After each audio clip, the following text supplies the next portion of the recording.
Thái ngã sim song xiang hi an chi lượng dịp theo thùng khô di kinh thái sim song hè bùi liều tờ trả nhìn lời song hỏi ngã cái sim hỏi teo ngày sim tô nan khỏi sim ôi nhìn chung lời xịt tươi ngày con vì kinh voi teo có phép trả thì phòng một siêu xịt lời bốn ngày chiều an nhang lê khai ngày sáng tỏ với an nhang tôi ngài sáng xin nhị hắn trái à lê trái ngà cái sim lê di kinh tao kinh po nhị hắn dễ u nhị suy dân nhị cho tao vui hi hắn héo mong kỳ ngày bồi liêu chút mu chịp diêm với an ơi nhị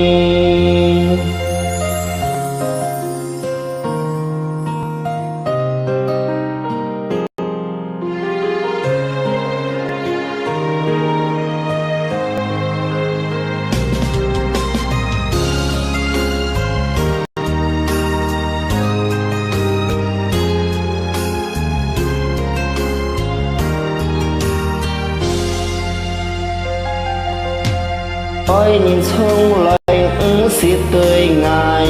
con vì kinh voi châu có phép trả thì phòng một siêu xịt lời bốn ngày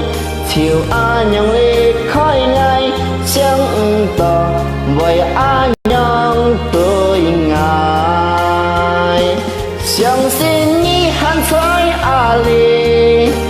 thái ngà cái sim linh di kinh tao kinh po nhị hắn dễ nhị suy dân nhị cho tao vui hi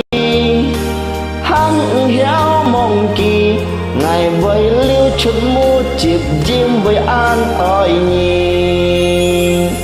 sáng xin nhị hắn trái à lê thái ngà cái sim linh di kinh tao kinh po nhị hắn dễ nhị suy dân nhị cho tao vui hi hắn héo mong kỳ ngày bồi liêu chút mu chịp diêm với an ơi nhị ngày bồi liêu chút mu chịp diêm với an ơi